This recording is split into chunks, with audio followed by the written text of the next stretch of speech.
All right, now joining us for the Detroit Lions, we go out to Saginaw, Michigan for Mr. Michigan himself, Mr. Detroit, Mike Burns. Mike Burns, how we doing, buddy? I'm having a nice Tuesday. I got my hair cut like Brad Pitt in that Tank movie, which you say looks like Sling Blade. Which I think he's got more of a Sling Blade look than Brad Pitt. Also very accurate, but yeah. Or maybe one of the guys that gets stabbed in The Outsiders during that gang fight. You know what I mean? I'm the 52-year-old guy in the Outsiders movie who he just tried to hang out and be cool, and then he had a stroke because he drank too much with the Outsiders. So. Oh, that's perfect. Here, I don't know if you see my background, but I made a special background. You have your fucking Lion shirt on there, Mr. Dad. Oh, I love it. It's very complimentary to me, and it makes me feel good about choices I've made in my life. Absolutely. And you have your DadBoner over there, your Seeger 316. I mean, you are Mr. Michigan. Now, of course, I couldn't get Tim Robinson, but he does every other fucking 50 other things that it starts with Detroit. Oh. So, you know what I mean? So I'm like, well, we got Mikey Burns. He's not making a car or some shit on the line, you know, like they. Am I your second choice to Tim Robinson? Is that your Michigan? No, you're deep down. You're deep down the line, but that's not the point. I wanted someone who's got boots on the ground in Michigan, not someone who fakes it like Tim Robinson. I mean, well, Tim, he's actually at every game. I think he's pitching. I think tonight for the Tigers. That's how much he's at every goddamn Detroit game. Good for him, though. Or hey, he's the best. Glad he can do well. You know, you and of course Pop and Vince Averill and all the Detroit. I love this whole Detroit crew, but I wanted you, who is in there from the bar. What's the name of this bar you're at? I'm at the Scottish Inn in beautiful Saginaw, Michigan. It's the finest bar here. If you're going to go to a bar, this is the bar to go to. Yeah. And I was going to leave, and I told everyone, I closed my tab at 3 o'clock, and I said, I'm just going to have like 2 shots of Tito's, 2 Coronas. I'm going to go home. I got to be on this show with CJ. Mm-hmm. And then my buddy Aaron, who I play in my golf league with, he's my golf partner. He showed up. He owns a roofing company. And then once he sits down, he's like, hey, why don't you just do the show from here? And then we can have cocktails until 5 o'clock. And so I'm really susceptible to that sort of. The people who aren't invested at all always have the best plans. You know, like if you're trying to make a flight, you got time. Tell you what you do. You come to the bar with me, and then we'll go, and that way we'll avoid the rush hour traffic. We drink during that, and then I drop you right off the tarmac. It's perfect. Absolutely true. Absolutely true. But you know what? I'm glad you're calling from me. I'm glad you're calling from the bar though, because you know what? I mean, I don't call Mike Burns for deep analysis here. I got plenty of the lines analysis, but I do want to know what the vibe is out there, Detroit, because this is for the first time in a while. Your Detroit Lions, who won 12-5 last year, the NFC Championship game, damn well should have went to the Super Bowl. But a great game in there. But now everyone's expecting them to win, and that hasn't happened forever. He hasn't won a playoff game since 1991. And here you are, first ever Ford Field. And what's it like out there? Now the Lions are supposed to go all the way this year. Expectations are sky high. Mm-hmm. This is the bar. The reason I stayed here to do the show from the bar is that this is where I watch the games. Okay. This is where the old timers are all lined up all the way along the whole bar, to the point where there's 2 bars. There's a secondary bar that doesn't have a TV in front of it, and then there's the big bar that has a TV. And when the old timers come in, they get dibs on the bar seats with the good TV viewing. So I have to wait for people to die. Literally. Yeah. I have to, and one of them did this year. Congratulations! God bless Tom. He's gone, but now I think I get that seat. Hopefully, I get to move in. Of course, it was. Tell you what, your quarterback though, Jared Goff for the Lions this year, he was 40-1 to win the MVP. Now I like Jared Goff this year. Now he's 20-1 to win MVP. And first you think Jared Goff, he's got and he doesn't do well in the cold weather, which is good for the Lions this year. Even though you guys are a freezing cold city, you only play 3 games this year outside. And I think only one of them is like in Chicago in the winter or something like that. So he'll be fine with that. Then I'm like, well, does he deserve MVP? And then I see this stuff, Burns. Look at this, who he got engaged to. That's your MVP right there. Yeah. Talk about DTF. Look what Jared Goff is pulling down. Dear Lord. Dude, he's a fucking king in Michigan. You get the top of the tier. You get the best of the best. It's not hard. It's not hard to be some skinny little runt quarterback.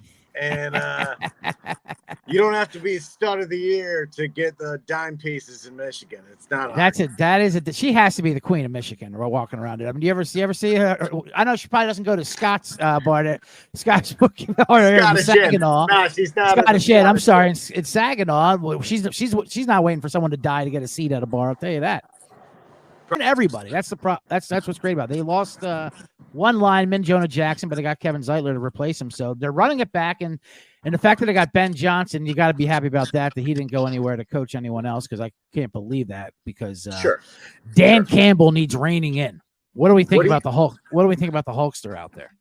I don't think he needs reining in. I think you want to let him go wild as possible. I think it's fantastic. No one loves anyone more than a psychotic coach who is a big personality. He is huge, and he is huge physically. He was dwarfing Hulk Hogan in that video the other day when Hulkster came to training camp. Hulkster's limping in with his dick's broke, and he's just barely getting by. Dan Campbell's doing up downs. It's a power move. That's a fucking power move. And he just, look at this. Everyone, I'm still the fucking man. And he looks jacked. I think he looks bigger than he did the last year. Oh, he looks absolutely. He keeps getting bigger and bigger. He's like Biden. He keeps getting taller and taller and Biden. I don't know what version they're throwing out there. 5 inches last night. He did. I love it. They should keep making him bigger, just as big as possible. Speaking of Power Moves is the great podcast that Mike Burns does, and I'm rocking a Power Moves golf hat, by the way. If I don't know if you can see. I noticed that. I didn't want to bring it up because I want to be try to be grandiose for myself, but it's plug away. Well, you're not. I mean, this is the perfect sale for yourself anyway. Looks good. Before we move on, can I mention that one of my Dynasty League members is currently giving me his address to come and take a swing at him if I have a problem with. That's real. Explain that real quick, please. We went back and forth about a trade for AJ Brown Uh-huh. Over and over and over again. It's been nonstop with this guy for fucking years. And it finally came to a head today, literally a half hour ago, when he sent me his address and said, hey, if you want to come see what it's like, because this is the same guy who knocked out a guy in the grocery store 2 years ago. Yeah, some guy flipped him off. He went to the grocery store. They were fighting, and he beat this guy up in the grocery store. So now he thinks he's a big, tough guy. And he's had 2 heart attacks. This is a guy who's had two heart attacks, and he wants me to show up at his house literally a half hour ago to settle this score. And now does the winner get AJ Brown? What happens in this fight? I don't know, but I think I just popped him in the chest a couple times. I think he's fucking gone. That's hilarious. All right, let's pop up the schedule real quick here. If you could, that's the MVP of Goff's fiance. We'll look at that again real quick here. Yeah, here we are. So look at this little slide I just made on. I wouldn't do this, but I just made it on Canva, so I'm going to throw it up here. Great job. Their total win is 10.5 wins in a 17-game season. That seems very doable. I mean, they went 12-5 last year. I don't see why they would drop. They're pretty much even money favorites to win the division, plus 130, 550 to win NFC, and 12-11 to win the Super Bowl, which are pretty low odds. The lowest Detroit's ever been in your lifetime. That's for sure, right? Oh yeah, this is all shocking to me. I don't even know how to process this. They start out the gate, like I said, that Sunday nighter versus the Rams I think that Detroit's gonna be absolutely lit. Eminem's gonna do some goddamn thing at Ford Field, at halftime, gonna drag his ass out there and play his new album and new beard, whatever new beard he has. I'm gonna find out this Saturday night. I'm going to see him at the Terrell Crawford fight or whatever he's performing, I think, or something. Oh, very exciting. Going with Vinny Tickets got us into that. Can't beat it. This is all the things I miss out on by not living in Los Angeles anymore. That's literally the only thing. It's absolutely horrible out here. Congratulations on just being the guy in Saginaw, like you said. I know it is. Can you imagine what I'm doing right now? It's fantastic. So the next 3 games, we'll roll through those. Tampa Bay, another playoff rematch. You'll destroy them at home. Arizona, they stink. Seattle, come on. Geno Smith's not winning Detroit. I'm seeing a few weak sisters. It's tough to find a loss on this schedule, to be honest with you. But then you got the bye week, and then you got at Dallas, the rematch of the most controversial game of the year last year. What are your thoughts on what happened there on the replay where they turned over the touchdown and a 2-point conversion, and then Campbell just meat-headed it up and said, fuck it, we're going for it. We're going for 2 from the 20-yard line. I don't care. Just to prove them wrong. Well, I love that Badgley is out. And that they got this new kicker who's kicking like 60-yarders in practice. That's good. And maybe we don't have to go for it every time. Maybe you can not go for it all the time. It'd be nice to just kick a fucking field goal and win. It'd be a lot more simple. But yeah,